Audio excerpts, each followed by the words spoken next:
Intraepithelial neoplasia एक ऐसी condition है, एक ऐसी न्यूप्लेजिया की कंडीशन है जिसमें कॉइलोसाइटिक चेंजेस आती हैं। कॉइलोसाइटिक चेंजेस आने के साथ साथ उसमें डिसऑर्डर्ड सेल मैच्योरेशन जो है वो डिसऑर्डर हो जाएगा। सेल मैच्योरेशन क्या होगा? Disordered. It will produce disordered cell maturations. Nuclear atypia हो जाएगा, न्यूक्लियर एटीफिया हो जाएगा, नॉन फंक्शनल हो जाएगा। और इसके साथ साथ आपको पता होना चाहिए कि माइटोटिक न्यूप्लेजिया है ना, तो माइटोटिक इंक्रीज हो जाएगा। Increase mitotic activity. Mitotic activity क्या होंगी? माइटोटिक एक्टिविटी क्या हो जाएगी? ज़्यादा हो जाएगी। तो याद रहे कि ये हमारे पास सर्विकल जो फीमेल जेनिटेलिया में होता है, intraepithelial neoplasia, कॉइलोसाइटिक change, cell इमेच्योरेशंस, nuclear एटीफिया और इंक्रीज माइटोटिक एक्टिविटी, इसको हमने डिवाइड किया हुआ है। एक का नाम है सर्विकल इंट्राएपिथेलियल न्यूप्लेजिया 1, दूसरे का नाम है सर्विकल इंट्राएपिथेलियल न्यूप्लेजिया 2 और तीसरे का नाम है सर्विकल इंट्राएपिथेलियल न्यूप्लेजिया 3। अभी 1 क्या है, 2 क्या है और 3 क्या है? सर्विकल इंट्राएपिथेलियल न्यूप्लेजिया 1 जो है, ये याद रहे कि ये इन्वॉल्व करता है 1 <1/3 रीजन को। <1/3 रीजन को जो एपिथेलियम का है उसे कम जब इफेक्टेड हो जाए तो उससे सर्विकल 1 कहते हैं। अगर <2/3 रीजन हो एपिथेलियम का, थिकनेस ऑफ एपिथेलियम हो जाए, तो इसे क्या कहते हैं? 2 कहते हैं। अगर एंटायर थिकनेस ऑफ क्या हो, अगर एंटायर थिकनेस ऑफ एपिथेलियम हो जाए, if there is entire thickness of what? Thickness of epithelium, तो उसका नाम सर्विकल इंट्राएपिथेलियल न्यूप्लेजिया 3 है। 1, 2 एंड 3। यहाँ तक आपको पता होना चाहिए। नंबर 4 कंडीशन इसके बाद जब आती है तो उसका नाम है कार्सिनोमा इन सीटो। कार्सिनोमा इन सीटो में यहाँ पर इंटायर तो होता है लेकिन इंटायर से स्लाइटली लेस होता है। 3 में स्लाइटली लेस होता है। कार्सिनोमा इन सीटो की अगर बात की जाए तो इसमें इंटायर थिकनेस हो जाती है। There is what? There is entire thickness of epithelium. जो एपिथेलियम है उसका कंप्लीट क्या होगा? थिकनेस हो जाएगी इस कंडीशन में। तो ये आपको पता होना चाहिए कि इस फैशन के थ्रू 1, 2, 3 कार्सिनोमा इन सीटो के थ्रू होते हुए फिर आखिर में जो लास्ट स्टेज है, इसके बाद जो लास्ट स्टेज है उसका नाम है इन्वेसिव स्क्विमस सेल कार्सिनोमा। इसके बाद क्या आएगा? इन्वेसिव स्क्विमस सेल कार्सिनोमा की कंडीशन अपीयर हो जाएंगी। तो यहाँ पर आपको पता होना चाहिए कि जो डिस्प्लेसिया का मैनर है, जो डिस्प्लेसिया हो रहा है, जो डिस्प्लेसिया के साथ इमेच्योरेशन हो रही है, ये क्या हो रही है? ये हाई ग्रेड है। There is a high grade dysplasia occur in cervical intraepithelial neoplasia। कौन सी कंडीशन है? उस कंडीशन का नाम cervical intraepithelial neoplasia है, जिसमें क्या होता है? जिसमें इंक्रीज माइटोटिक एक्टिविटी होती है, कॉइलोसाइटिक चेंज होती है, सेल डिसऑर्डर मैच्योरेशन होती है, न्यूक्लियर एटीफिया होता है। न्यूप्लेजियल 1 जो है वो <1/3 होता है, थिकनेस हो जाती है। जब <2/3 की थिकनेस हो तो 2 होता है। अगर एंटायरली थिकनेस हो लेकिन स्लाइटली लेस देन एंटायर हो 3 होता है। अगर कंप्लीट थिकनेस हो जाए तो उसका नाम कार्सिनोमा इन सीटू है। डिस्प्लेजिया मैनर हो या हाई ग्रेड डिस्प्लेजिया यहाँ पर होता है। नंबर 2, दूसरे जो यहाँ पर पोर्शन है सर्विकल का, उसका नाम है सर्विकल कार्सिनोमा। कैंसर के बारे में पढ़ते हैं, सर्विकल कार्सिनोमा के बारे में पढ़ते हैं कि यहाँ पर इन सीटू से होते हुए इन्वेसिव सेल कार्सिनोमा हो जाता है। अभी इन्वेसिव सेल कार्सिनोमा की बात करें तो यहाँ पर इन्वेसिव ये एक ऐसा कार्सिनोमा है जो क्या है, वही कहानी है कि इन्वेसिव कार्सिनोमा है। It is invasive carcinoma of cervix. Most commonly किन में होता है? जिनकी एज 40 to 50 ईयर्स होती है, मिडिल एज वुमेंस में, उनमें पाया जाता है। पेशेंट किन कॉम्प्लिकेशन के साथ आएगा? पेशेंट के साथ आपको देखेंगे तो वैजाइनल ब्लीडिंग होगी। Patient will have complain of vaginal bleeding. उसके साथ साथ पोस्ट कॉइटल ब्लीडिंग होगी और सर्विकल डिस्चार्ज होगा। There will be a cervical discharge।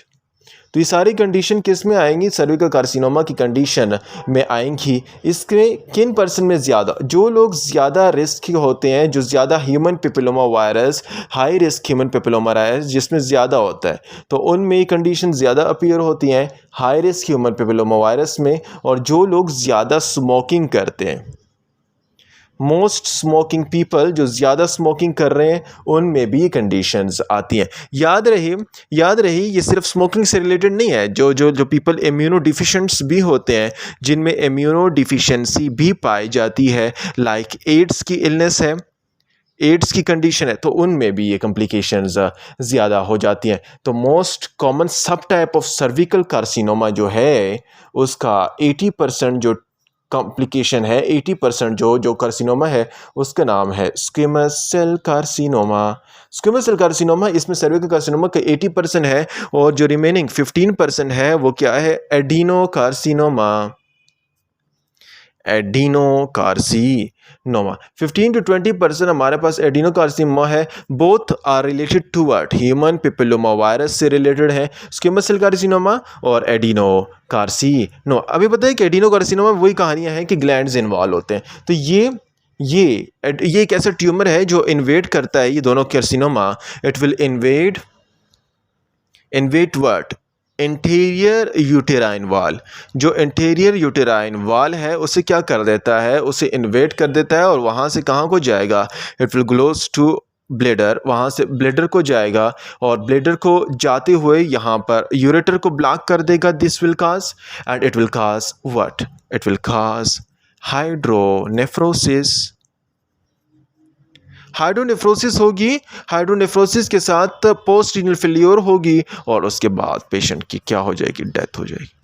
तो ये कंडीशन सर्विकल कार्सिनोमा एक ऐसी इन्वेसिव कार्सिनोमा है जो 20 to 50 ईयर में होता है। और फीचर्स क्या है, human papilloma virus high risk human papilloma virus से भी रिलेटेड है, और स्मोकिंग जो ज़्यादा लेते हैं, और इम्यूनोडिफिशिएंट पीपल हों, और एड्स से रिलेटेड पीपल हों, उनमें यह होता है। और इससे वेजाइनल ब्लीडिंग होगी, पोस्ट कार्डियल ब्लीडिंग होगी, सर्विकल डिस्चार्ज होगा। 80% जो है स्क्वेमस सेल कार्सिनोमा से रिलेटेड, 50% एडिनो कार्सिनोमा से रिलेटेड है। और यहाँ पर ये इन्वेड कर देता है इंटीरियर एब्डोमिनल वाल को, ब्लेडर जो है यूरेटर को जाके, और यूरेटर को क्या ऑब्स्ट्रक्ट करके, इट विल काज हाइड्रोनेफ्रोसिस, और at last it will cause death of the patient. अगला जो है, आगे है स्क्रीनिंग और प्रिवेंशन हम कैसे करेंगे। स्क्रीनिंग और प्रिवेंशन की बात की जाए तो स्क्रीनिंग जो है ये प्रोग्रेशन हमें पता होना चाहिए कि प्रोग्रेशन जो ये कार्सिनोमा है, इस कार्सिनोमा सर्विकल इन्वेसिव न्यूप्लेजिया का प्रोग्रेशन कितना टाइम लेता है, 10 to 20 ईयर्स लेता है। 10 to 20 ईयर्स तक इसका प्रोग्रेशन का टाइम है। और आपको पता होना चाहिए कि स्क्रीनिंग जो है वो स्टार्ट होती है 21 ईयर एज पर। 21 ईयर एज पर स्क्रीनिंग परफॉर्म होती है, और उसके बाद एवरी 3 ईयर के बाद प्रोग्रेसिवली स्क्रीनिंग की जाती है। यहाँ पर एक टेस्ट किया जाता है जिसका नाम है पैप्समियर टेस्ट। पैप्समियर टेस्ट किया जाता है, और pap smear test is the best test for the screening. उसमें क्या किया जाता है, सेल जो हैं वो स्क्रैप्ड किए जाते हैं। कौन से जोन से, सर्विक्स के ट्रांसफॉर्मेशन जोन से। ट्रांसफॉर्मेशन जोन से स्क्रैप किए जाते हैं, और उसके बाद डायरेक्ट माइक्रोस्कोप के अंदर एनालाइज किए जाते हैं। माइक्रोस्कोप के अंदर क्या किए जाते हैं, स्टडी किए जाते हैं। तो ये कौन से टेस्ट में होता है, पैप्समियर इस टेस्ट में होता है। जब सेल ले लिए तो डिस्प्लास्टिक सेल जो है, डिस्प्लास्टिक सेल अगर हुए, तो डिस्प्लास्टिक सेल हमें पता है कि या तो हमारे पास लो ग्रेड होगा, लो ग्रेड सेल्स होंगे। लो ग्रेड का मतलब ये है कि N1 टाइप होंगे, या उसके साथ हमारे पास हाई ग्रेड होंगे। हाई ग्रेड में कौन से आते हैं, cervical invasive neoplasia 2 and cervical neoplasia 3, ये कंडीशन अपीयर होती है। ये कौन से में आते हैं, डिस्प्लेजिया में। अभी हाई ग्रेड में आपको पता होना चाहिए, हाई ग्रेड में क्या होगा, हाई ग्रेड में there will be a hyperchromatic dark region होंगे, हाइपर क्रोमेटिक डार्क रीजन होंगे। हाई क्या होगा, high nuclear to cytoplasmic ratio होगा। ये क्या हो जाएगा, ज़्यादा हो जाएगा। तो ये सारी कंडीशन किस में आती है, पेप स्मेयर स्क्रीनिंग। तो इस पेप स्मेयर में हमें पता होना चाहिए कि ये कंडीशन है, हाई ग्रेड है, लो ग्रेड है, साइटोप्लाज्मिक न्यूक्लियर रेशो कितना है, और ये सारी कॉम्प्लिकेशंस आपको कंप्लीट डिटेल से पता होनी चाहिए। तो इसमें यहाँ पर ये अगर हम स्क्रीनिंग कार्सिनोमा की बात करें, सर्विकल कार्सिनोमा की बात करें, तो अगर पेशेंट का ये मोर्टिलिटी या मॉर्बिडिटी मोस्टली तो फीमेल में डेवलप होता है, लेकिन वुमेन में इन्वेसिव कार्सिनोमा अगर हो, वुमेन में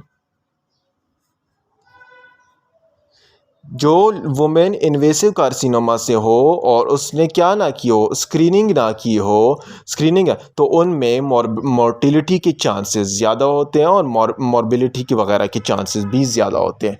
तो एबनॉर्मल पेप स्मेयर जो है, एबनॉर्मल, अगर ये पेप स्मेयर यहाँ पर आपने कर लिया है, पेप स्मेयर क्या आ रहा है, पेप स्मेयर एबनॉर्मल आ रहा है, तो एबनॉर्मल पेप स्मेयर करने के लिए, तो वहाँ पर उसके बाद कन्फर्मेटरी करने के लिए उसके बाद क्या करेंगे, कन्फर्मेटरी में कोलोनोस्कोपी करेंगे, कन्फर्मेटरी में कॉल्पोस्कोपी करेंगे। कॉल्पोस्कोपी किससे कहते हैं, कॉल्पोस्कोपी कहते हैं हम विजुअलाइजेशन ऑफ सर्विक्स को। डायरेक्ट क्या करना है, किस स्टेप की तरफ जाना है, विजुअलाइजेशन ऑफ सर्विक्स करना है और फिर उसके बाद डायरेक्ट बायोप्सी करनी है। तो ये एक एबनॉर्मल पेप स्मेयर की कंडीशन में आता है, लेकिन ये यहाँ पर हमारे पास पेप स्मेयर की लिमिटेशंस क्या है। पेप स्मेयर की लिमिटेशन की बात करूँ तो it is limited, it have a limited efficacy. इसकी एफिकेसी क्या है, लिमिटेड है। इट हैव लिमिटेड इनएडिक्वेट सैम्पलिंग, और ये एफिकेसी जो है इसकी लिमिटेड होती है। और यहाँ पर इस कंप्लीशन की जो भी ह्यूमन पेपिलोमा वायरस है, जो भी इफ़ेक्ट है सर्विकल कार्सिनोमा खास कर रहा है, तो वो किसके थ्रू इफ़ेक्ट होगा, ठीक होगा, बिकॉज ऑफ इम्यूनाइजेशन। डायरेक्ट क्या करना है, इम्यूनाइजेशन करनी है और इसे वैक्सीन देने हैं। कौन से वैक्सीन देने हैं, क्वाड्रीवेलेंट वैक्सीन देने हैं, क्वाड्रीवेलेंट वैक्सीन देने हैं, जो क्या करें, जो कवर करें human papilloma virus type 6, 11, 16 and 18 को। तो ये सारे इसको इफ़ेक्ट करें। नंबर 2, दूसरी अगर बात की जाए, इट एंटीबॉडीज़ देनी है किसके अगेंस्ट, 16, 11 के अगेंस्ट और काइंडोलोमा की कंडीशन के अगेंस्ट। वही कहानी है। और उसके बाद आपने पेप स्मेयर के थ्रू पता करना है कि इसमें असल सिचुएशंस क्या है। तो pap smear screening and prevention of cervical carcinoma, ये हमें पता है कि प्रोग्रेशन होता है 10 to 20 ईयर में, और 20 ईयर्स में क्या कर दिया, 21 ईयर में स्क्रीनिंग कर दिया, अभी 33 ईयर के बाद की जाती है। और पेप्स में सेल जो है स्क्रैप कर दिए जाते हैं और ट्रांसफॉर्म किए जाते हैं, और माइक्रोस्कोपिक स्टडी के डिस्प्लास्टिक सेल होते हैं, लो ग्रेड होते हैं और हाई ग्रेड। लो ग्रेड जो है C1 होते हैं और हाई ग्रेड जो है C1 और 2 है, 2 और 3 हैं। वुमेन में इन्वेसिव कार्सिनोमा के चांसेस ज़्यादा होते हैं, अगर स्क्रीन ना की जाए तो मोर्टिलिटी के चांसेस बढ़ जाएंगे, और high nuclear to cytoplasmic ratio होता है। और एबनॉर्मल अगर सेल्स ये आए तो कॉन्फ्रेंट कोलोनोस्कोपी करेंगे, विजुअलाइजेशन ऑफ सर्विक्स किया जाएगा, जिसमें बायोप्सी की जाती है, और बायोप्सी करने के बाद पता चलता है कि कौन सा पेपिलोमा वायरस है। अगर कन्फर्म हो तो उसे क्या करना है, इम्यूनाइजेशन करनी, क्वाड्रीवेलेंट वैक्सीन देना है, और एंटीबॉडी अगेंस्ट 16, 17, 6, 11, 16 और 18 के अगेंस्ट देनी है, ताकि यहाँ पर जितनी भी कॉम्प्लिकेशन है ख़त्म। तो this was all about cervical carcinoma, all about screening, all about cervical intra epithelial neoplasia. अगला जो है वो एंडोमेट्रियम और मायोमेट्रियम की पैथोलॉजी के बारे में है, वो हम फिर आगे नेक्स्ट लेक्चर में कंप्लीट डिटेल से पढ़ते हैं।